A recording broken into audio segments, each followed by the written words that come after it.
მოგესალმებით, ეთერში გადაცემა ზღვარი. დღეს ჩვენი სტუდიის სტუმარია ფსიქოლოგიის დოქტორი, ფსიქოთერაპევტი ქალბატონი ეკა ნინაშვილი. მოგესალმებით ეკა და მადლობას მოგახსენებთ მოგზანებისთვის. მოგესალმებით, მადლობა მოწვევისთვის. პირველ რიგში მართლა ძალიან დიდი მადლობა რომ მოახერხეთ და მოხვედით. თქვენი დაკავებულობა ჩემთვის ცნობილია, რამოდენიმე უნივერსიტეტში ასწავლით. თქვენ თვითონაც სწავლობთ კიდე ოჯახურ ფსიქოთერაპიას და ასე კვალიფიკაციას აგრძელებთ და აგრძელებთ, რა ძალიან დასაფასებელია სპეციალისტისთვის და ეს პროცესია მართლა მთელი ცხოვრება არის პროცესი, რომელშიც თან სწავლობთ და თან გავცემთ ამ სწავლას და დიდი მადლობა რომ მოახერხეთ მოსვლა. თქვენ მუშაობთ მოზარდებთან, ბავშვებთან და არა მარტო ოჯახის წევრებთან და ასე შემდეგ და ამიტომ ძალიან აქტუალური მგონია დღეს ვისაუბროთ ადამიანებზე, რომლებიც აპირებენ ჩაბარებას გამოცდების, იმიტომ რომ ეს ახალგაზრდები, მოზარდები ძალიან დიდი სტრესის ქვეშ არიან. გამომდინარე იქიდან რომ მთელი წელი მეცადინეობენ დადიან მასწავლებლებთან, ჩვენი ეს სამწუხარო რეალობაა, რომ მარტო სკოლა ვერ ახერხებს, ან მშობლები ვერ ახერხებენ თუ ერთად ვერ ვახერხებთ ხშირ შემთხვევაში, რომ მოემზადოს აბიტურიენტი კარგად ჩაბარებისთვის და გამომდინარე აქედან ძალიან დასტრესილები შეიძლება ითქვას რომ ემოციური გადაწვაც აქვთ მათ. მოდით ესე ვქნათ, როგორ მოიქცეს თვითონ ეს აბიტურიენტი, როგორ მოექცეს მას მშობელი, რა ველი უნდა შეიქმნას იქ ოჯახშიც, თუნდაც იქ გარემოში, რომ მეტნაკლებად დაბალი სტრესით და ნაკლები სტრესით მიაღწიონ გამოცდებამდე და შემდგომში წარმატებით ჩააბარონ. მადლობა კიდევ ერთხელ მოწვევისთვის, ძალიან აქტუალური თემა, მით უმეტეს ზაფხულის პერიოდში, როცა უკვე აგერ მოადგა კარს გამოცდები აბიტურიენტებს და ამ პროცესს გადის არა მარტო აბიტურიენტი, არამედ მთელი მისი ოჯახი, მასწავლებლები, მეგობრები და სოციუმი რაღაცნაირად ჩართულია ხოლმე მთლიანად ამ პროცესში. მით უმეტეს ჩვენს რეალობაში, საქართველოში, სადაც ასეთი პატარა ქვეყანაა და ყველა ერთმანეთს იცნობს, ყველა ერთმანეთის რაღაცა მხარდამჭერია, გვერდში მდგომი, ინტერესი იჩენენ ერთმანეთის ცხოვრების მიმართ და ეს ძალიან მნიშვნელოვანი პროცესია, რომელიც მოიცავს ხოლმე თითქმის მთელ ჩვენს ქვეყანას ამ ზაფხულის პერიოდში და ამ ივლისის თვეში, ცხელი ივლისის თვეში. ეხლა მეც თქვენს და თითქმის ყველა ადამიანს გვაქვს გავლილი და შეხება ამ გამოცდის პროცესთან, რას ნიშნავს, რომ გავიხსენოთ ჩვენ თვითონ ჩვენი გამოცდილება და საკუთარი თავი, ხო? პირველი ეს არის დაკავშირებული შფოთვასთან, ხო? იმ სტრესთან, რომელსაც ქმნის ეს საგამოცდო სიტუაცია და აი ეს გამოწვევა. და ეს ბუნებრივია, ჯანსაღი რეაქციაა ეს, რომ ფსიქოფიზიოლოგია რეაგირებდეს ამ სტრესზე. და სრულიად ნორმალურია შფოთვა, ხელვა და შიში ამ დროს და ამას არ უნდა გაექცეს სტუდენტი, რომ დიახ, მომავალი სტუდენტი, რომ დიახ, ეს ასეც იქნება. თუმცა ეს გამოცდა უკავშირდება ასევე ხშირად ოძილო ღამეებს, რაღაცა წიგნების კორიანტელს, კონსპექტებს, მოლოდინებს, კონკურენციას, იმა რომ ჩააბაროს, მე რომ ვერ ჩავაბარო, ხო? ვინ რომელ უნივერსიტეტში აბარებს, რამდენი ქულით აბარებს, ასევე სოციალურ მოლოდინებს, რაც კიდევ უფრო სტრესულს ხდის ამ გარემოს აბიტურიენტისთვის და შესაბამისად ეს ზრდის სტრესი დონეს, ზრდის შფოთვის დონეს, მაგრამ მე უნდა ვთქვა და ფსიქოლოგიაში ცნობილია, რომ სტრესი არის ჩვენი დამხმარე გამოცდის პერიოდში. ეს არის სიტუაცია, როდესაც მე, როგორც აბიტურიენტს, უნდა მომეხმაროს მობილიზებაში. ის უნდა გახდეს ენერგიის წყარო ჩემთვის, მაგრამ თუ ის არის დიდი დოზით, თუ ის არის მაღალი შფოთვით, მაშინ პირიქით ის შეიძლება გახდეს სერიოზული ხელისშემშლელი ფაქტორი და ის სასურველი შედეგი ვეღარ მივიღო, რაც აბიტურიენტს სურს რომ დადოს გამოცდაზე. ამიტომ იმისი ცოდნა, როგორ ვიყო ამ პროცესში, როგორ მართო ეს პროცესი ძალიან მნიშვნელოვანია აკადემიურ ცოდნასთან ერთად. და ერთ ვიტყვი კიდევ რომ აი ეს კვლევებით არის პირდაპირ დადასტურებული ეს რომ როდესაც მაღალია შფოთვის დონე იქ კოგნიტური უნარებზე უარყოფითად აისახება და ყურადღების კონცენტრაცია, მეხსიერება და ასე შემდეგ მაჩვენებელი კლებულობს. ამიტომ იმის ცოდნა როგორ გავუმკლავდე და როგორ ვიყო ამ პროცესში, გვეხმარება აი ამ პროცესების მართვაში და სასურველი შედეგის მიღებაშიც. დიდი მადლობა ეკა, სანამ აქამდე მივალთ, მინდა ჩავშალო ეს თემა. საერთოდ ჩვენ ადამიანებს, არა მარტო აბიტურიენტებს, გვაქვს ბევრი სხვადასხვანაირი სოციოფობიები თუ შიშები თუ ურთიერთობის თუ ასე შემდეგ, მაგრამ აქ ორი ძირითადი შიში მინდა გამოვყო. ერთი არის შეფასების შიში, რომელიც ადამიანს მთელი ცხოვრება მოყვება, ბავშვობიდან, საბავშვობიდან მოყოლებული მუდმივ შეფასებაში არის ხო, თითქოს სამყარო ესე გქონია, მაღალი, დაბალი, მსუქანი, გამხდარი, ესეთი, ისეთი, აი სულ და ამის გინდა რომ მოერგო ამას, ხო, ადამიანს აქვს ეს მომენტი. და მეორე კიდევ მშობლებს იმედი არ გაუცრუოს ხშირ შემთხვევაში, იმიტომ რომ რადგან აბიტურიენტებს ვსაუბრობ, ის მომენტია, რომ აი მშობელი იხარჯება, ის ფინანსურად, ემოციურად და ის გადის მოედანზე, სადაც უნდა მან თქო დაადასტუროს და უნდა რაღაც ვალიდაცია მოხდეს მისი შრომის დაფასება და მშობლების გულის გახარება, მოდით ასე ვთქვათ. და ეს ორი შიში და ორი ატიტუდი ძალიან ხელს უშლის ადამიანს სწორედ ამ მომენტში, როდესაც ის ჯდება საგამოცდოდ და არა მარტო მთელი ცხოვრების განმავლობაში, იმიტომ რომ ჩემი მე კონცეფციის ვინ ვარ მე მნიშვნელოვანი მდგენელია თქვენ რას ფიქრობთ ჩემზე, თუ ვინ ვარ მე და როგორი ვარ მე და როგორ მოვახერხო რომ მე ვიყო რელევანტური. აი ეს არის ძალიან მნიშვნელოვანი და ხშირად მიფიქრია რომ ალბათ ადამიანმა ეს შიში რო ჩახსნას, თუმცა სოციუმის გათვალისწინებას არ გულისხმობ ჩვენ ამ სოციუმში ვცხოვრობ და მუდამ ვითვალისწინებთ ერთმანეთს, რა თქმა უნდა, და იქ რაღაც წესებს შუქნიშნიდან დაწყებული სხვა ურთიერთობის წესებს, მაგრამ რაც უფრო აი სხეული განთავისუფლებული ამ დაძაბულობისგან, მით უფრო შეძლებს ადამიანი რომ საკუთარი თავი გამოხატოს და იქნებ ორი სიტყვით ამ შეფასებაზე, როგორ იწყება ამის შიში ჩვენში და აი რამდენად უნდა იყვნენ მშვიდად, რომ მშობელს ესენი ყველა შემთხვევაში უყვარს, ჩვენ ყველა შემთხვევაში გვუყვარს ჩვენი შვილები, მაშინაც კი, როდესაც თქოთ 10-ებს იღებენ თუ ნაკლებ ქულებს. აი რომ მათ არ ქონდეთ ამის განცდა. ეხლა თქვენმა საუბარმა გამახსენა ჩემთვის და თქვენთვის ძალიან საყვარელი ფსიქოლოგი როჯერსი. და აი როჯერსი როგორ დაინახავდა ამ პროცესს, ხო?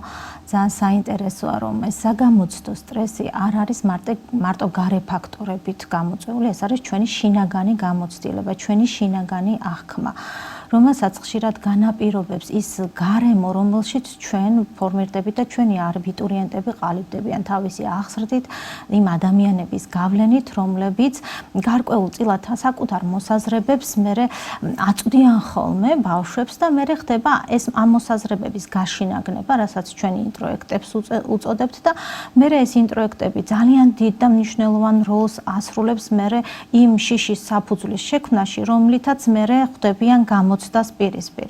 ერთ-ერთი შიში არის ზუსტად მარცხი შიში, ვაიმე, რა იქნება, რომ ვერ ჩავაბარო და ჩავიჭრა, აი ჩემს ცხოვრებას თითქოს წერტილი დაესვა, თითქოს აი კიდევ ერთი წელი დავკარგე და ასე შემდეგ, რომელიც როგორც წესი, აი საიდან მოისმინა, ვისგან მოისმინა, რომ ამითი ცხოვრება გაურკვეველი რჩება და მე მომავალი როგორ უნდა იყოს, აღარ ვიცი და ჩიხში ვარ და დასრულდა ეს ყველაფერი, ან ერთ დავკარგე, რატომ დავკარგეთ ეს ყველაფერი გამოცდილება, ხო და ასე შემდეგ და მნიშვნელოვან თემას შეეხეთ ასევე განსჯის შიში.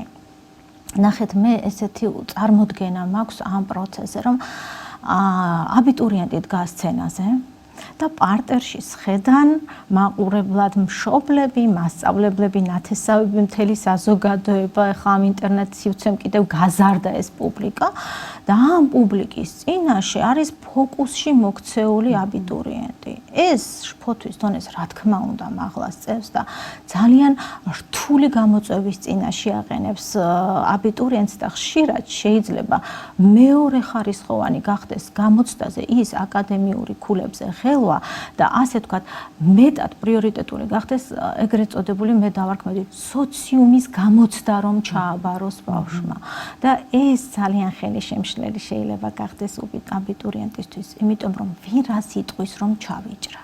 რა სიტყვიან ჩემზე, ხო? პირველი კითხვა სირცხვილის განცდა, რომელიც ამ სოციუმთან მიმართებაში ჩდება. აგრეთვე რომ მშობლებს იმედი გავუცრუვე. ნახეთ, მშობლებს გვაქვს ჩვენი მოლოდინები ხოლმე, ხშირად შეფარული მოლოდინებია. ნახეთ, ის რომ მე მინდა ჩემი შვილი ჩემზე უკეთესი იყოს. ის რაც ჩავდე ჩემ შვილში ვიზრუნე ფინანსურად, ემოციურად, ველოდები სასურველ შედეგს, ხო? აი ამ მოლოდინები ჩვენ ქმნით ჩვენ გარკვეულწილად ჩვენ დაუნებურად ამ ღილვისთვის და ამ შფოთვისის საფუძველს, ხო? ასევე აი ეს თვით შედარების კომპონენტი, რომ აი იმან ჩააბარა და მე რომ ეს ქულა მივიღო, ხო? თითქოს საზომ კრიტერიუმად როგორ შემოდის, იცით?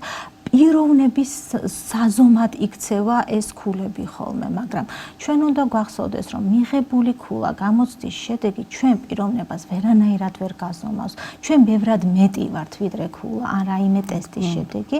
ეს არის მხოლოდ ჩვენი ცხოვრების პატარა ფრაგმენტი, გამოწვევა, რომელსაც უნდა გაუმკლავდეთ, რომელიც უნდა გავიაროთ და გამოწვევები მხოლოდ გამოცდის სახით არ გვხდება.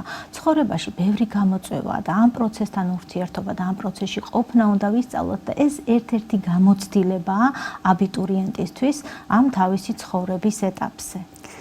დიდი მადლობა, ახლა გამახსენდა თქვენ რომ საუბრობდით ამერიკაში გაკეთდა კვლევა ბავშვების დიასპორების, იტალიელების და ებრაელი ბავშვების შედარება მოხდა ერთნაირი IQ-ს შემთხვევაში, ინტელექტის კოეფიციენტის შემთხვევაში ბევრად უკეთესად სწავლობდნენ ებრაელი ბავშვები და რატომღაც ჩამორჩებოდნენ იტალიელები და ინდიკატორების კვლევა დაიწყო მერე და აღმოჩნდა ერთი ძალიან საინტერესო, რომ ებრაელ ბავშვს ეგონა რომ დედას არ ეყვარებოდა თუ არ ისწავლიდა და იტალიელ ბავშვს ეგონა რომ დედას მაინც ეყვარებოდა.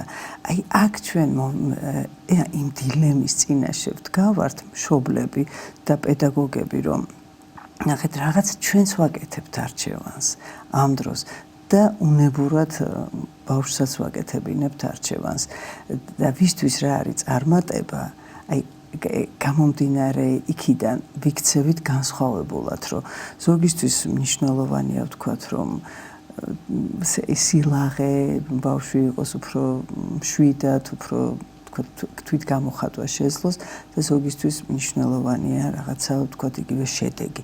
ორივე ძალიან ერთად ძალიან კარგი და აი ეს საზღვარი არის საპოვნელი ისეთი, რომ არც იმდენი თავისუფლება მისცა, რომ ვერ დაიტიოს, ბავშვს არ შეუძლია ბავშვს ჩვენ დიდს არ შეუძლია თავისუფლების დატევა, იმიტომ რომ რა არის ეს თავისუფლება დღემდე ვერ გვიგია და ამაზე მიდის დავა, ეს არის თვითკონტროლი თუ რაც გინდა ის გააკეთო ზოგიერთისთვის, ხო?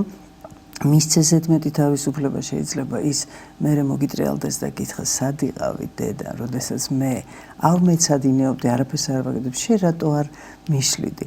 ან კიდევ იმდენი აკრძალვა და იმდენი შეზღუდვა, რომ შემდგომში საერთოდ შეძულდეს წიგნიც და მეცადინეობაც. აი ჩვენი ზომიერება, ეს საზღვარი, ეს სივრცე სად უნდა გადაიკვეთოს ისე, რომ არ დაზიანდეს ამ შემთხვევაში როგორც ერთი ისე მეორე, ორივე მხარე, როგორც მშობელი და მით უმეტეს აბიტურიენტი და ბავშვი. მოდი მე რაღაცნაირად მომინდა რომ გავუყვე როჯერსის თემას, ზუსტად აი ეს უპირობო მიღება და ემპათია, რასაც ქვია, ხო? რომ მივიღო ჩემი შვილი ყველა სიტუაციაში, ყველა შედეგით, ყველა მოცემულობით. თუმცა ნახეთ კითხვას დავსვამ მე თვითონ, რომ ბევრი იცით მარინა, თქვენ ბევრი მრავალფეროვანი გამოცდილება გაქვთ. ბევრი იცით ისეთი მშობელი, ვინც გამოცდის წინა პერიოდში განიხილავს შვილთან ერთად, რა მოხდება თუ კი ვერ ჩააბარებს გამოცდას და რა გზები არსებობს ამისთვის, როგორ გრძელდება შემდგომში ეს პერსპექტივა. ჩემი გამოცდილებიდან ძალიან ცოტა და თითქმის არ შემხვედრია ამაზე ფოკუსი რომ კეთდებოდეს. ძირითადი ორიენტირი მშობლების, ოჯახის, ბავშვისაც არის ჩაბარებულ, წარმატებულ შედეგზე და არ განიხილება ის ვერსია და იგნორი ხდება თითქოს გაურბიან იმ შიშს, იმ მოცემულობას, იმ შფოთვას, რომ რეალურად არსებობს ველში ეს შიში, ჩაჭრის შიში, ვერ ჩაბარების შიში და ამას საუბარი ჭირდება და არა გაქცევა. მშობლის მხარდაჭერა ამაში ძალიან მნიშვნელოვანია, რომ ღია საუბარი შედგეს ამ ნაწილზე, ხო, ამ კომპონენტზე და მოხდეს კონტაქტი ემოციასთან. ნახეთ, ემპათია რა არის? თანაგანცდა, ხო, სხვა ადამიანის ემოციის. აი ამ თანაგანცდაში მე უნდა ვასწავლო აგრეთვე ბავშვს აი ამ ღია ურთიერთობით, როგორც მშობელმა, რომ მე მესმის შენი შიშის, მე ვუსმენ შენ შიშს, მე ვხედავ, ხო, არ გავრბივარ ამისგან და რომც მოხდეს ეს, მე რა, ხო, ჩვენ ხომ არ გვაქვს მხოლოდ ერთი გზა ცხოვრებაში. ჩვენ მრავალფეროვანი არჩევანი გვაქვს და ჩვენ ეს არჩევანის ფართე დიაპაზონის დანახვაში უნდა მივეხმაროთ ბავშვს და ამით კიდევ ვიცით რას ვასწავლით როგორც მშობლები, რომ საკუთარი თავისადმი ემპათიურ დამოკიდებულებას, რომ ბავშვი კი არ გაიქცეს საკუთარი ემოციისგან, არამედ დაინახოს, მოისმინოს საკუთარი შიშის, საკუთარი შფოთვის და შესაბამისად ამ პროცესში ისწავლოს მასთან კონტაქტი და მისი მართვა.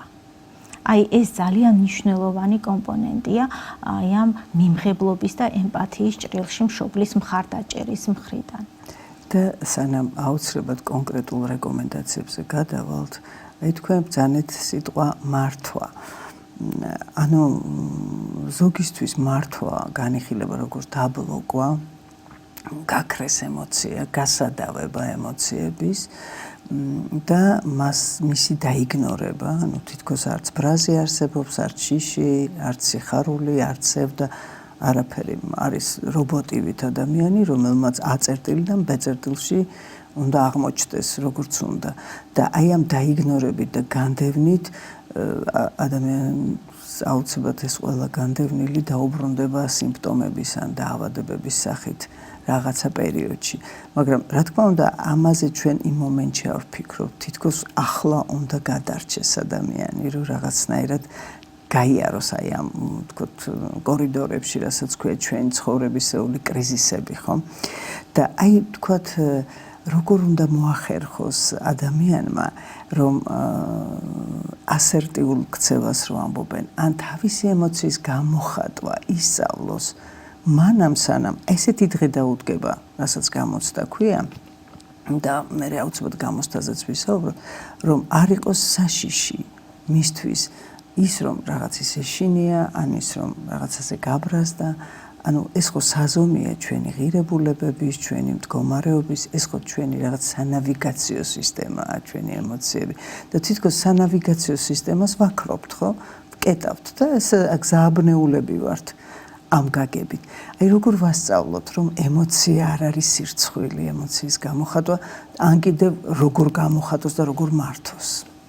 აი ძალიან კარგი მეტაფორა მომაშველეთ. ახლა სანავიგაციო სისტემაო თითქოსო და წარმომიდგა რაღაცა, რომ აი უცბად კლიმატი შეიცვალა და მღელვარე ზღვაში მიდის გემი და აბიტურიენტი არის გემის კაპიტანი და თუ არ შევიმჩნევ, რომ თითქოს არაფერი არ ხდება, ნუ ვერ მივენდობი პროცესს, იმიტომ რომ არც თუ ისე სასურველი შედეგი შეიძლება დამიდგეს ამ გაქცევით და იგნორით, ხო?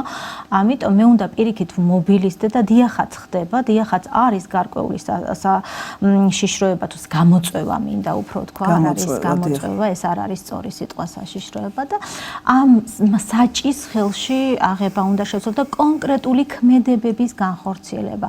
აი ის, რასაც მე პრაქტიკულ რეკომენდაციების ნაწილში გავაჟღერებთ და აი ის, რომ თითქოს არ ვიმჩნევ, რომ ღელავთ, თითქოს მშვიდად ვარ, ეს არ არის ჯანსაღი რეაგირება. ბუნებრივია, ლეგიტიმურია ის, რომ მე ვღელავდე, მე მეშინოდეს და ამაზე ხმამაღლა ვისაუბრო, ამაზე დავაკვირდე, ვიყო კონტაქტში საკუთარ თავთან, საკუთარ ემოციებთან და გარემოდანაც, ვინც არიან ჩემი მხარდამჭერი ადამიანები, ამისი მიმღებლობა იყოს, რომ დიახაც, ბუნებრივია, რომ ღელავ და შფოთავ.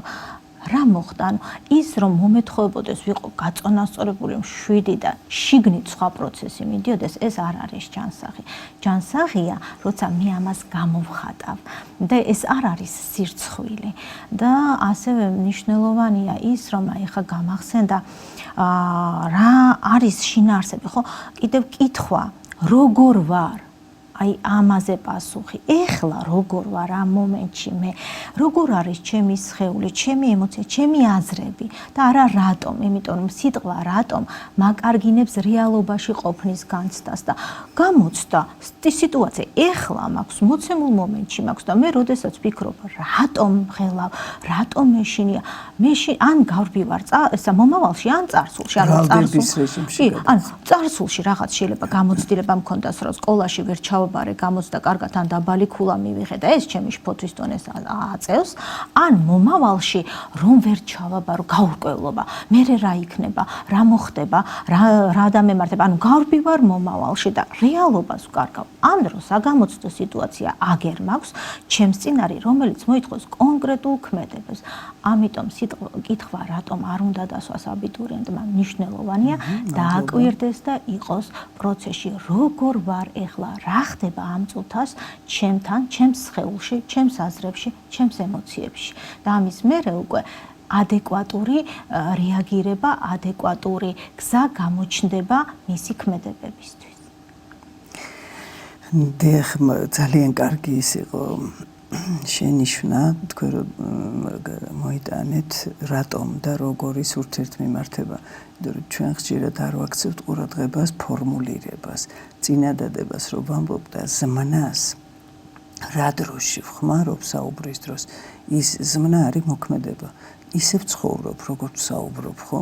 და თუ კი მე რატომ მაქვს ასე ვთქვათ დაფიქსირებული ჩემს თავში, მაშინ მე გადავდივარ თავდაცვის რეჟიმში, იმიტომ და არ ვიცი ეს იმიტომ რა არის, გაუგებრობა არის, იმიტომ რომ ბრალმდებელი ვხდები, ანუ საკუთარი ადამიანი ხო არის ერთადერთი არსება, რომელიც ობიექტის და სუბიექტის თვითონ არის შეუძლია საკუთარ თავს დააკვირდეს და საკუთარი თავი შეისწავლოს. ეს ყველაზე საინტერესო რამ არის და ამ შემთხვევაში გადადის თვითბრალდების და დანაშაულის განცდა ძალიან მაღალი და ის შფოთვა კიდე უფრო მატულობს და სხეულებრივად შეიძლება იყოს ხელის კანკალი, გაოფლიანება, დაფოთვლა, საერთოდ ბუნდოვანება, ტექსტი ვეღარ დაინახოს იმის გამო, რომ საკუთარ თავს ადანაშაულებს. აი ეს რომ ექნა, მაშინ მეტი რომ ემეცადინა, იქ რო არ წავსულა და ამას მოყვება შემდგომში შეიძლება მოყვეს არა სასურველი შედეგი, მოდი ესე ვთქვათ, ახლა იმედია რომ ვთქვათ აქ არ არის ლაპარაკი რაღაცა კრახზე საბოლოოდ. თუნდაც იყოს რა თქმა უნდა დაბალი ქულა და ქულის არ ყოფნა, თქვენ სწორად ბრძანეთ, ეს ამით არ მთავრდება და არც იწყება არაფერი. მით უმეტეს ჩვენ ვართ ის თაობა, რომლებიცაც არ ქონდა ამდენი არჩევანი, ერთ მგზე უნდა ჩაგებარებინა და თუ იქ ერთი ნახევარი ქულა დააგდებოდა ადამიანს, ამის გამო ზოგიერთი წლობით აბარებდა სასურველ ფაკულტეტზე და დღეს მეტი არჩევანია ნამდვილად ამ მხრივ. და ამ მხრივ უფრო უკეთესი გარემოა. და გამოცდილება, რა შედეგითაც არ უნდა დამთავრდეს გამოცდა, სულ უნდა გვახსოვდეს, რომ ეს არის ჩვენი პიროვნული ზრდის ძალიან დიდი გამოცდილება და ეს უნდა დავიტოვოთ როგორც რესურსი. და აი თქვენ რომ ახსენეთ, იცით, თითქოს წაგება და მოგებაო ძმები არიანო, ეს არ ესმის ადამიანს ამ მომენტში. წაგებას თქვენ სწორად ბრძანეთ. არ განიხილავს, არც სპორტში, არც ცხოვრებაში და არა და ადამიანს მზაობა, რომ რაღაც რეცეპტი, რომ ამ დროს აი რაღაც ცხოვრება გრძელდება და ასე ვთქვათ, გეგმა B უნდა არსებობდეს, ეს ძალიან მნიშვნელოვანია, იმიტომ რომ არ არის ცხოვრება ესე მოწყობილი, აბა ფორს მაჟორი რა არის, აბა ვთქვათ, რისკების გათვლა რა არის, რაღაცა რისკები ყოველთვის არსებობს, ხო?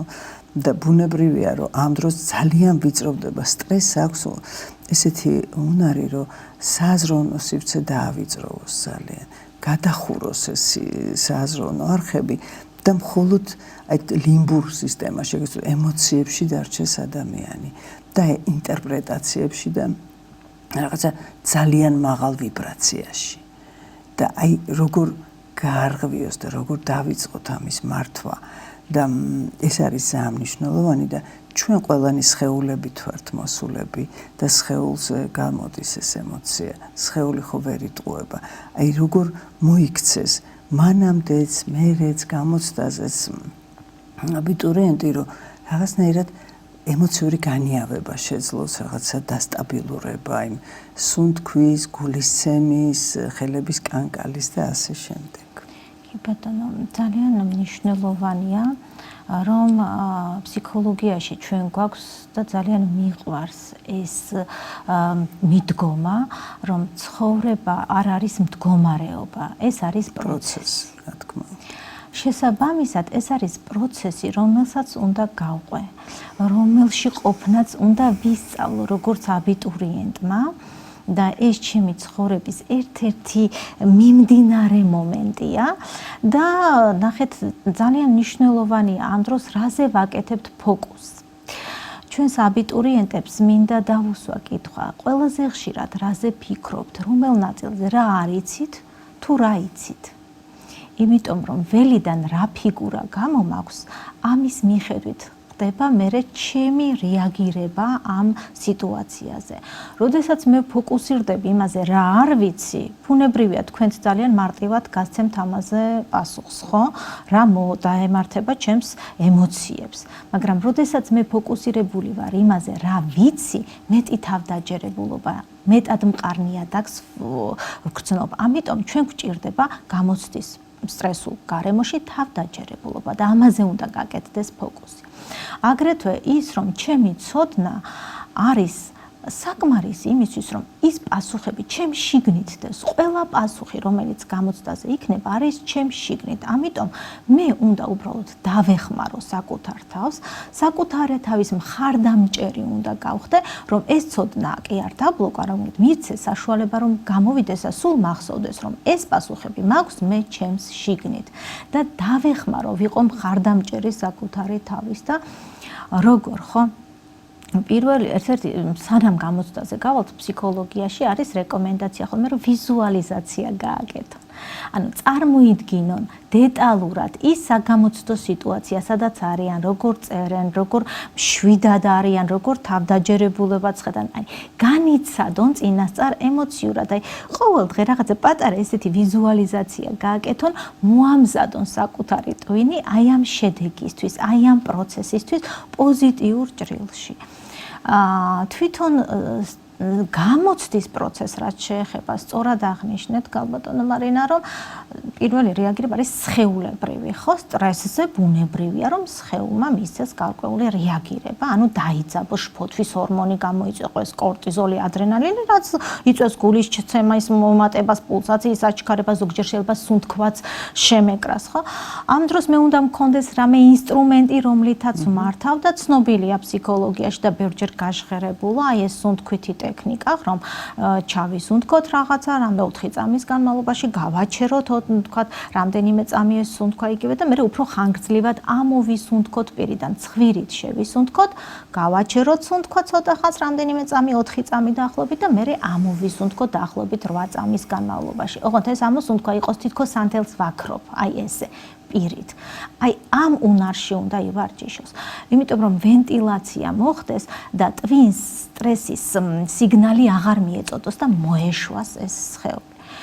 ასევე მნიშვნელოვანია რომ დავბრუნდე რეალურ სიტუაციაში, იმიტომ რომ ჩემმა ფანტაზიებმა შეიძლება და წამიყვანოს ისევ მომავალში, ვაიმე ვერ დავწერ, ვაიმე ცუდ შედეგს მივიღებ და ასე შემდეგ და მომენტალურად უნდა ვიცოდე საჭის მოbrunება აწმყოსკენ და ამაში გვეხმარება ხოლმე ეგრეთ წოდებული დამიწების ტექნიკები, რომელიც ინტერნეტში შეუძლიათ თვითონ აბიტურიენტებმაც მოიძიონ არაჩვეულებრივი უნარი აქვთ ამისი, მაგრამ ერთ-ერთი არის სწორედ აი ეს 5-4-3-2-1 ცნობილი ტექნიკა ასევე ფსიქოლოგიაში, რომ 5 რამ რასაც ვხედავ უცბად ვნახო, ჩემთვის დავა 4 რასაც შევეხები, თქვათ 3 ხმა რაც მესმის, 2 თქვათ სუნი და 1 გემო, თქვათ წყალი მოსვა, ან გავიხსენო რავჭამე ბოლოს და მისი გემო გავიხსენო, რომ დამაბრუნოს რეალობაში, მომეხმაროს იქ ყოფნაში. ეს ძალიან მნიშვნელოვანია, რომ აი კრიზისულ სიტუაციაში ეს რაღაცა ტექნიკებს მართვის ტექნიკებს ფლობდეს აბიტურიენტი, რომ შეძლოს ამ პროცესთან და რეალობაში დარჩენა. და მადლობა დამიწების გრაუნდინგი ეგრეთ წოდებული ის ვახსენეთ, იმიტომ რომ შფოთვა ადამიანს აკარგინებს იმ კოორდინატებს, იმ სამ კოორდინატს, რომელიც არის ფსიქიკური ჯანმრთელობისთვის უმნიშვნელოვანესი, ხო? მე აქ და ახლა, მე დროსა და სივრცეში. და სამივე დაგარგულია შფოთვის დროს. მე აღარ ვარ თითქოს აქ არ ვარ და არც ახლა არ ვარ. ანუ ვარ ან წარსულში, ან მომავალში, ან არ ვიცი სად, დაკარგული სივრცესა და დროში. და შესაბამისად ეს დაბრუნება ამ მომენტში ძალიან მნიშვნელოვანია, იმიტომ რომ გამოცდა თუ არ ვცდები 2 თუ 3 საათი გრძელდება, ეს არის ლიმიტირებული დროში. და ძალიან კარგად თქვით ეკა, რომ ამას ვარჯიში ჭირდება. ალბათ პედაგოგები ავარჯიშებენ, ხო რაღაც იმიტაცია ხდება გამოცდის, იგივე პირობებში, იგივე დროით ჩაირთვება დრო, და მათ აქვთ წყალი. და თქო რაღაც ის ადგომა რამდენადაც შეიძლება ადგომა და რამდენად არის ლიმიტირებული. ნუ ახლა ერთხელ თუ ორჯერ თქო იგივე ადამიანი გაადგეს და გაიაროს, მას ალბათ ამის უფლება აქვს და დანარჩენად როგორ მოახერხოს ფოკუსირება.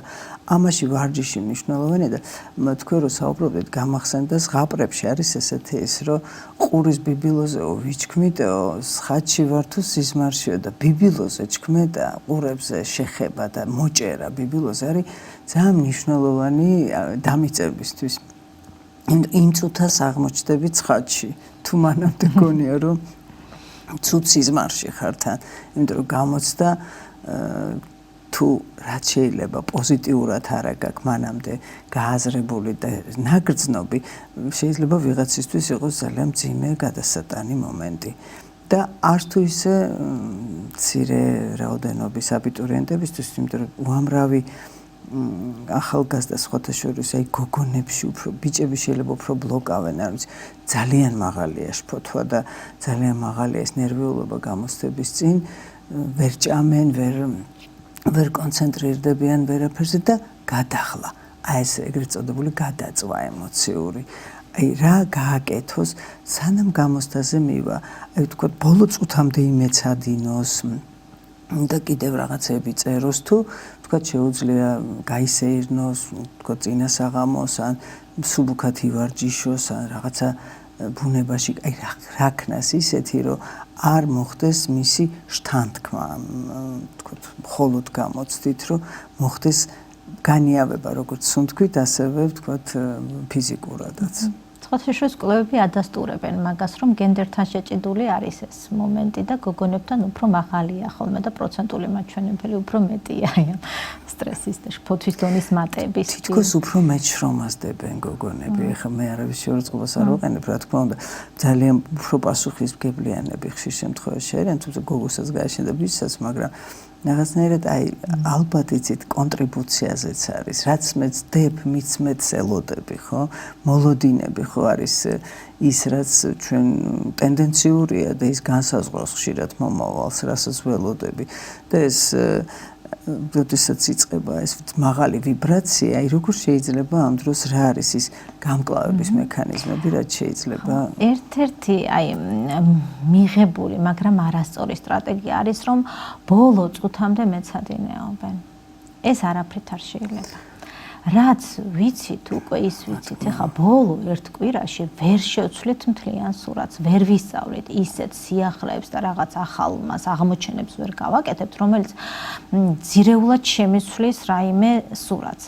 ამიტომ კიდევ ახალი რაღაცების სწავლა და აი ეს ჩაციკლა ძლიერი ინტენსიური სწავლის პროცესი ბოლო კვირის განმავლობაში არ არის რეკომენდებული. პირიქით, ჩვენ უკვე უნდა გავაძლიეროთ ამ დროს თვითსრუნვა, ნუ რაღაცებზე ფოკუსირდეთ, რა ვიცით, როგორ ვიცით, აი ეს ჩემი რესურსები გავიხსენო უბრალოდ და მეტი დრო დავუთმო ჩემს აი ამ საკუთარ თავზე ზრუნვის მომენტს. იგივე მიცეს საშუალება გავისეირნო, ეს არ არის დაკარგული დრო, ესეც არის მზაობა, მომზადება წინასწარ აი ამ გამოწვევისთვის, რომელშიც მე უნდა შევაბიჯო, ასე ვთქვათ, გახურება უნდა მოვახერხო და მე ფსიქიკურად, მენტალურად ჯანმრთელმა უნდა შევაბიჯო ამ პროცესში და არა ძალა გამოცილილმა და ენერგია დაცილმა. იგივე სასურველი მუსიკის მოსმენა და სხვათა შორის მინდა აღნიშნო, რომ აი როდესაც აი ამ სტრესთან მიმართებაში სხვადასხვა კვლევები იდება, ხოლმე ძალიან საინტერესო კვლევას გადავაწყდი, ბოლოს იყო ესეთი ის, რომ აღმოჩნდა, რომ მეცადინეობა კი არა, უბრალოდ რაღაც საყვარელი წიგნის კითხვა დღეში 10 წუთის განმავლობაში თითქმის 60%-ით წევს სტრესის დონეს და უფრო მეტად და ეფექტიანად მუშაობს, ვიდრე სეირნობა ან სასიამოვნო მუსიკის მოსმენა და ეს ჩემთვისაც სიახლე იყოს. საინტერესოა ძალიან. ხო, მოკლედ და ეს თვითზრუნვა ძალიან მნიშვნელოვანია და ასევე ძალიან მინდა რომ ისწავლონ და მიაქციონ ყურადღება სხეულის ენას. აი სხეულთან საუბარი ისწავლონ აბიტურიენტებმა. ეს სხეული მისთვის მე ძალიან დიდი რესურსი აღმოჩნდება და როგორც კი ნახავ რომ აი სადღაც დაჭიმულობა აქვს, სადღაც დაძაბულობა აქვს, ანუ ხელოვნურად დაჭიმონ ის ადგილი, მე მოუშვან დაჭიმონ, რომ აი ეს გამონთავისუფლდეს ის ენერგია და რატომ იცით? როცა ეს ენერგია აღარ მიდის შინაგანი კონფლიქტის მართვაზე, აი ამ სხეულის დაჭიმულობაზე და აღარ ჭირდება სხეულს აი ამ მიმართულებით ენერგიის გაშვება, ეს ყველა ენერგია მე გარდაიქმნება აბიტურიენტებისთვის მხარდამჭერ პროდუქტულ ენერგიად, რომელიც უფრო მარტივად მიიყვანს სასურველ შედეგამდე. მადლობა, კაი, თქვენ წინ ბოლო კვირა ახსენეთ და არის ხოლმე ზოგჯერ ადამიანების დამოკიდებულება რაღაცა გართობას იწყებენ ძალიან დიდს, იმიტომ რომ თითქოს ისე გადაიღალა, რომ აი ვთქვათ, მე შეიძლება სადღაც ან კლუბშიც წავიდეს, ან რაღაცა ან დალიოს, ან რაღაც ესეთი თითქოს რელაქსაციისთვის, ან კიდე მეორე უკიდურესობა მანქანაში იჯდეს და კიდე მეცადინეობდეს და რაღაცას კითხულობდეს. არა და 15 წუთში უნდა შევიდეს გამოცდაზე. ეს ორი უკიდურესობაა და ორივე შემთხვევაში აი თქვენ კარგად ძანეთ, რომ სხეული იმდენად დაძაბულია და უკიდეგანო გართობა მიცის სასიცოცხლო ენერგიების დაწევა, იმუნიტეტის დაწევა, სტრესმედეგობის ქვემოთ დაწევა, ეს ახალი არ არის და სწორმა კვებამ, სწორმა დასვენებამ და ძილმა და დროის გადანაწილებამ კი იცის სწორედ მობილიზაცია, იმუნიტეტისაც აწევა და სტრესმედეგობის და აი სამკუთხედი, რასაც ქვია ძილი, კვება და მოძრაობა არის ფიზიკური ჯანმრთელობის ბაზა. მე ვლაპარაკობ ჯანმრთელობა მხოლოდ ფიზიკურია, რა თქმა უნდა, ეს ფსიქიკა განკარგავს ჩვენს ფიზიკას, მაგრამ აი როგორ მოვახერხოთ, რომ აი ეს რაღაც ჰარმონიულად იყოს, იმიტომ რომ ან საერთოდ არ ჭამს არაფერს, ან შეიძლება ძალიან ბევრი ჭამა დაიწყოს წინა დღეებში და გამკლავების მექანიზმად ეცმაცუნი და რაღაც ან კიდევ ვთქვათ იწვეს ამ პირიქით რაღაც შტანგის აწევად. მოგეთ აი რაღაც ეს უკიდურესობები ხშირ შემთხვევაში გადაძაბვას კიდევ უფრო აძლიერებს და აი რა რეკომენდაცია როგორ დაალაგონ აი ეს ბალანსი აი ამ პირველ რიგში ამ სამ რამეს შორის ძილი რამდენად მნიშვნელოვანია კვება და მოძრაობა. ძალიან მნიშვნელოვანია, იმიტომ რომ ფსიქოლოგიაში ზუსტად ამას ჩვენ ვეძახით პოლარობებს, ხო, ორი უკიდურესობა, ან აქეთ, ან იქით, მაგრამ ფსიქოლოგიაში ყოველთვის ვცდილობთ, რომ მე აი ამ ორი პოლარობიდან წამოვიღოთ ცენტრისკენ და შევქმნათ წონასწორობა, ჰარმონიული ბალანსი ჩვენს ცხოვრებაში, ხო? შესაბამისად, ის რომ რეჟიმი, რაღაცა სტრუქტურა არის მნიშვნელოვანი, სადაც განაწილებული იქნება დრო ჩემი ფიზიკური დასვენებისთვის, მენტალური დასვენებისთვის, თქვა ჩემი ჰობისთვის, იგივე კოგნიტური უნარების რაღაცა აქტივაციისთვის თქო თუ რაღაცა იგივე გამეორება იქნება თუ რაღაცა ფოკუსირება ამ პროცესზე და მომზადება ამ პროცესისთვის, ანუ ჩვენ ამ პროცესთან კონტაქტი არ უნდა დავკარგოთ და საერთოდ წერტილი დავსვდა, მე საერთოდ აღარ ვეხები და მე უცბად გამოცდის დღეს ველოდები, ასე არ უნდა იყოს, წყვეტაში არ უნდა იყოს. ანუ აი ეს რეჟიმის სწორად განაწილება, ასევე აი რა მიშლი, რა მჭირდება ეხლა მე ამ მომენტში, ხო? რა იქნება პროდუქტული, თუ ამას გავაკეთებ, შედეგად რას მივიღებ, აი ეს გააზრება ამ ყველაფრის ძალიან მნიშვნელოვანია.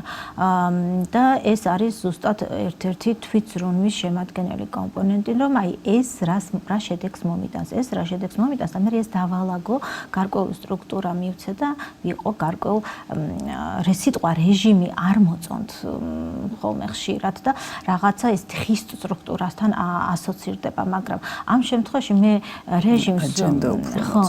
რეჟიმს უფრო ფუნქციური დატვირთვით ვიყენებ, რომ აი პროცესი, სადაც დინამიკაში თანაბრად იქნება ჩემთან სიამოვნებაც, ვალდებულებაც, საჭიროებაც, დასვენებაც, რელაქსიც, გართობაც, მობილიზებაც და ასე შემდეგ. ანუ ეს არის მთლიანი პროცესი, ერთი მთლიანი პროცესი. შეიძლება დავარქვათ, რომ ყურს არ მოხდეს, რომელიც აი ეს სტრუქტურაში ყოფნა,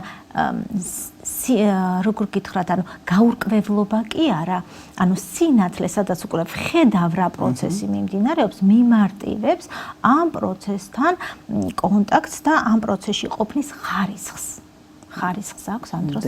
ნახეთ, იცით, აი დისციპლინა, ზოგადად რიტმულობა არის წარმატების საწინდარი. იმიტომ ადამიანი, რომელიც რაღაც ერთ და იგივე დროს დგება, საუზმობს, მერე ვთქვათ, იგივე მეცად ამ განსაკუთრებით ამ პერიოდში, იგივე დილით მისი ბევრად უფრო პროდუქტიულია ტვინი, ხო, ადრე ამდგარი რაღაც თითქოს განახლება ხდება, თითქოს არა, ღამე ხდება განახლება და პროცესები, რომ შეზეთვის თუ დასვენების თუ გაზდის თუ ასე შემდეგ და შესაბამისად ადრე ადგომა იქ რაღაცის მეცადინეო ბევრად უფრო კარგი იქნება, იმიტომ რომ ტვინი მიჩვეულია, თქვა დილის 9-ზე თუ არის გამოცდა, დილის 9-ზე აზროვნებას და თუ მე ამ დროს მძინავს ყოველთვის და ვიღვიძებ 12 საათზე, დილის 9 საათზე გამიჭირდება გადავეწყო სააზროვნო პროცესზე. იმიტომ რომ ეს ჩემთვის ჩვეული არ არის. აი როგორც მომღერალი დილით თუ გამღერება არ გააკეთა, რო გააღვიძო ვერ იმღერებს, რაც არ უნდა კარგი მომღერალი იყოს, იმიტომ რომ ხმა ხო უნდა ამოვიდეს და სანამ ეს ხმა უნდა მოახერხოს, ისევე როგორც სპორტსმენი რო გამოდის, რაღაცა უნდა მოთელვას გადის. აი ეს მოთელვა არის აუცილებელი, რომ არ მოხდეს ახლა პირდაპირ სიზმარში რო ადამიანი და აღმოჩნდება ძილბურანში გამოცდაზე. ბუნებრივია მისი რესურსი ნაკლები იქნება და ისევ რომ რაღაცნაირად შევაჯამოთ, იმიტომ რომ აუცილებლად მინდა გითხოთ მერე დასვენებაზე, იმიტომ რომ ხშირ შემთხვევაში იქაც უკიდურესობებია. ანუ რომ შევაჯამოთ, ესე იგი გამოცდაზე მოვიდა აბიტურიენტი, დაჯდა მის წინ არის ტესტი და რას აკეთებს ის. თუ შემთხვევით ხედავს, რომ მისი ღელვა არის ნორმალური, ამაზე შევთანხმდეთ, ეს არის აუცილებელი, იმიტომ რომ მობილიზაცია ხდება, აბა თუ ეძინება, მაშინ ვერაფერს ვერ დაწერს. ანუ ეს ნორმალურია, მაგრამ თუ ის რაღაცა შკალას ცდება და უკვე ეწყება, ვთქვათ, შფოთვა, ამ შემთხვევაში რას აკეთებს? რამოდენიმე რეკომენდაცია და მე აუცილებლად მინდა გითხოთ, მორჩა გამოცდა და მე რას ვშვებით? ხო, პირველი რას აკეთებს და საკუთარ ამ ტესტს უყურებს, საინტერესო როგორ უყურებს. აი ამაზე უნდა დასვას კითხვა. რა არის ეს მისთვის ხაფანგი თუ შესაძლებლობა? წინ წადგმული ნაბიჯის, იმიტომ რომ ჩვენი დამოკიდებულება განსაზღვრავს ხოლმე ხშირად შემდეგ მიღებულ შედეგებს. ამიტომ ეს ტესტი მოდი შევხედოთ როგორც ჩვენი შესაძლებლობა წინ ნაბიჯის გადადგმისთვის. ხო? მეორე ეს არის როგორ ვარ ეხლა სანამ დავიწყებ ამ ტესტს, ხო, მოვუსმინო ჩემს თავს, დავეხმარო, როგორც მეგობარი, როგორ გავამხნევებდი, როგორ დავუჭერდი მხარს, აი ჩემი მეგობარი რომ იყოს ამ სიტუაციაში, რას ვეტყოდი. ეხლა თუ ზღვარს ცდება ეს ფოტო, ჩვენ ამაზე უკვე ვისაუბრეთ და გარკვეული რეკომენდაციები, რომელიც არის თუ კი ასეთ სიტუაციაში ვარ, რა გააკეთოს ამ დროს კონკრეტულად როგორ მართოს თავისი ხელვა, მოემზადოს და ასე შეაბიჯოს ამ თავისი შემდგომ განვითარების პროცესში, თავისი ცხოვრების შემდგომ ეტაპზე, მიუხედავად იმისა, რა შედეგი იქნება, იმიტომ რომ სულ უნდა გახსოვდეთ ძვირფასო აბიტურიენტებო, რომ ქულებით არ იზომება თქვენი პიროვნება. რა ქულაც არ უნდა მიიღოთ, რა შედეგიც არ უნდა მიიღოთ, თქვენ ბევრად მეტად ღირებული ხართ ამ ყველაფერზე და ეს სულ უნდა გახსოვდეთ და პრინციპში, როდესაც თქვა დასრულდება შედეგი, ზოგადად ესეც დადასტურებულია, რომ ყველაზე მაღალი მაჩვენებელი შფოთვის არის უშუალოდ გამოცდის წინა პერიოდში და შემდეგ დაბალია და ქვემოთ მიდის უკვე გამოცდის დასრულების შემდეგ და აი ამ პროცესის დასრულებით ტკბობის უნარიც უნდა გქონდეთ, რომ თქვენ გააკეთეთ ყველაფერი, რაც იმ მომენტში შეგეძლოთ და გააუფასურებთ საკუთარ თავს. ეს ძალიან მნიშვნელოვანია. მე იწყება, აი ესე რომ გამეკეთებინა, ეს როგორ დამავიწყდა, ეს რა დამემართა, თვით დანაშაულით, რაღაცა ესეთი არ გინდათ. გააუფასურებთ საკუთარ თავს, თქვენ გააკეთებთ, თუ კი თქვენ აი ამ წინასწარ მოემზადებით, თუ კი თქვენ გაიაზრებთ ამ პროცესს თავიდან ბოლომდე, ჯანსაღათი კონტაქტებთ საკუთარ თავთან, საკუთარ სურვილებთან, საკუთარ ქმედებებს დაგეგმავთ ნაბიჯ-ნაბიჯ, ხო? იმ მომენტში გააკეთებთ იმას, რაც მაშინ შეგეძლოთ. და განსჭით პირველი, ნახეთ, შიშზე რომ საუბრობდით, ხო, ეშინიათ საზოგადოების განსჭის. ასევე ძალიან მნიშვნელოვანია ვისწავლოთ, რომ არ ვიყოთ გამსჯელები საკუთარი თავის და შედეგებით. თქვენ იმ პროცესში აკეთებთ თქვენი შესაძლებლობების მაქსიმუმს. შემდგომ გვერდიდან შეიძლება სხვაგვარად შეაფასოთ, მაგრამ ეს არ ნიშნავს, რომ თქვენ ხართ, ვისაც გინდათ საუკეთესო შედეგი. ხო, ასეა, აბიტურიენტს უნდა პირველ რიგში რომ მიიღოს ის, რისთვისაც იქ არის. ამიტომ მე დარწმუნებული ვარ, რომ თქვენ ჩვენი ძვირფასი აბიტურიენტები საკუთარი წინსვლისთვის და საკუთარი განვითარებისთვის მაქსიმუმს ჩადებენ და ნამდვილად შეძლებენ იმას, რაც იმ მომენტში შეუძლიათ მათ რომ გააკეთონ. და ნახეთ, ძალიან დიდი მადლობა არაჩვეულებრივად ჩამოაყალიბეთ, რომ გამოცდა არის ჩვენი შესაძლებლობა და არის ჩვენი გამოცდილების მიღების საშუალება. ჩვენ ხო აქამდე ადამიანი ხო აქამდე რომ მოდიოდა, მას რაღაცა გამოცდები, რაღაცები დაწერილი აქვს უკვე სკოლაშიც, იგივე ვთქვათ, პედაგოგთან, ცხოვრებისეული გამოცდებიც ჩაბარებული აქვს, იქ დანაკარგი, იქ მეგობრებთან ურთიერთობა, ესე ვერ იცხოვრებ, ხო, რომ სტრესი არ გქონდეს და ადამიანს აქვს თავისი გამკლავების მექანიზმები, რომელთაც ის ამას უკლავდება და თუ მართლაც ესე შეხედავ, რომ ამით იწყება ახალი ეტაპი შენს ცხოვრებაში და ეს ახალი ეტაპი ბევრად უფრო განსხვავებული და საინტერესო იქნება, ვიდრე იყო მანამდე. და ესეთი იმედი, რწმენა და სიყვარული, რაც არის ეს ტრიადა უნივერსალური, ალბათ ეს არის, რაც ადამიანს ასულდგმულებს და იგივე გამოცდა იქნება თუ ნებისმიერი დღე ამით იწყება, ხო, მადლიერებით, რომ მომეცა ამის საშუალება, რომ თქვათ დადგა ეს დღე და ეს არის ძალიან დიდი ბედნიერება. ეს არის ჩემი გამოცდა, ტირე გამოცდილება, იმიტომ რომ აი თქვენი თქმის არ იყოს როგორც რეჟიმი, გამოცდაც რაღაცა ესე ჟღერსო თითქოს აი ახლა რაღაცა უნდა შემაფასონ და ნიშნა. რა თქმა უნდა, ეს ქულებით ფასდება, ეს არის საყოველთაოდ მიღებული პრაქტიკა და ახლა იქ ვარსკვლავებს და მზეებს, როგორც პირველ და მეორე კლასელებს რომ არ დაისტრესონ, ესე ვერ მივიღებთ, ჩვენ ვიღებთ რაღაც კონკრეტულ ქულას, რომელიც იმ მომენტში შეიძლება ნიშნავს და ჯამდება და რაღაც შედეგებზე გავდივართ, მაგრამ იმ დიდ ცხოვრებაში, რომელშიც ჩვენ შევდივართ, არც დიდად განსაზღვრელი არ არის. და მე მინდა რაღაცნაირად უსურვოთ ჩვენ აბიტურიენტებს წარმატება, აუცილებლად თქვენც მინდა უსურვოთ და აი შემდგომში როგორ მოემზადონ სტუდენტობისთვის და შემდგომი ცხოვრებისთვის და რა ისწავლონ აქედან, რას დააკვირდნენ უფრო, ეს ძალიან საინტერესოა.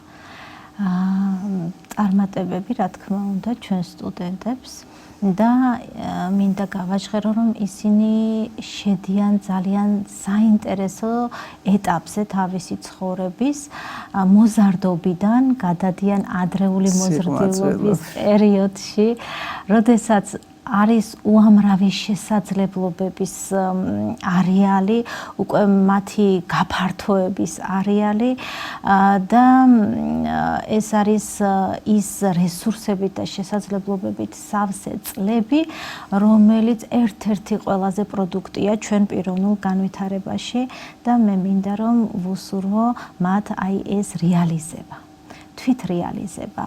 რა და როგორ ეს არ ვიცით, მათ ყველამ თვითონ საკუთარი თავისთვის ყველაზე კარგად იცის. ჩემი ერთადერთი სურვილი მინდა რომ იყვნენ თვითრეალიზებული და ბედნიერი ინდივიდები. და თუ შეიძლება ამის თქმა, მე ამასაც ვიტყვი, რომ ხშირად მithქვამს მოზარდებისთვის, რომ ბედნიერება, როცა შეგიყვარდება სწავლა. იმიტომ რომ სწავლა არის პროცესი, ისევე როგორც ცხოვრება, რომელიც ტყუილა არ დავიწყერო თქვენ დღესაც სწავლობ და სულ სწავლობ და კიდევ ახალ სიმაღლეებზე ადიხართ და ასეა ნებისმიერი პროფესიონალი, იმიტომ რომ რაღაც პროფესიაში ყოფნა არ ნიშნავს სტაგნაციას, რომ აი უკვე მორჩი, ახლა წამოვწვევი, ყველაფერი ვიცი, ხო? ცხოვრებაც პროცესია და ცოდნის შეძენაც და ეს თუ შეუყვარდა ადამიანს, მე ვთვლი, რომ ეს არის ისეთი ბედნიერება, რომ და ისეთი სიგემრიელე, რომ ახალ შემეცნებას, რაღაცა კრეატიულობას, ცხოვრებას ძალიან დიდი საზრისი ეძლევა და სილამაზე. ცოდნის შეძენით, თუმცა რა თქმა უნდა, ეს მარტო არ არის, იქ არის პირადი ცხოვრებაც, იქ არის სულიერებაც, იქ არის ურთიერთობა, ყველაფერი, მაგრამ ესეც ჩემი აზრით, რა ვიცი, პირადად ჩემი აზრია, ერთ-ერთი ძალიან მნიშვნელოვანი კომპონენტია, იმიტომ რომ ხანდახან მგონია, რომ ალბათ ბევრად უფრო უფერული იქნებოდა ეს სამყარო, რომ არ იყოს ცოდნის მიღების საშუალება და განვითარების საშუალება პიროვნების, იმიტომ რომ რაღაცნაირად აი როგორც უზნაძე იყო და ინდივიდის სუბიექტი პიროვნების გზა უნდა გავიაროთ, როდესაც ვცხოვრობთ, ხო? და რაღაც ღირებულებათა სისტემა უნდა შეიქმნას, რომელშიც სწავლასთან ერთად მნიშვნელოვანია, რა თქმა უნდა, რწმენაც, სულიერებაც და ასე შემდეგ და მე მინდა გისურვოთ თქვენ ეკა წარმატება, არაჩვეულებრივი ადამიანი ბრძანდებით, არაჩვეულებრივი პროფესიონალი თქვენ საქმეში, თქვენს პირად ცხოვრებაში და იმეც ვიტოვებ, რომ ჩვენი თანამშრომლობა კვლავაც გაგრძელდება და კიდევ მოხვალთ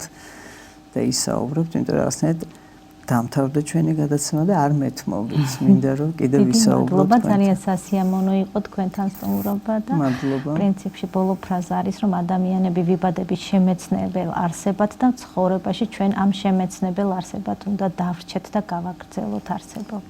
და აი ეს გამოცდები არის კარიბჭე ერთ-ერთი, რომელიც გაიღება კარი და იწყება რაღაც ახალი საინტერესო ცხოვრება.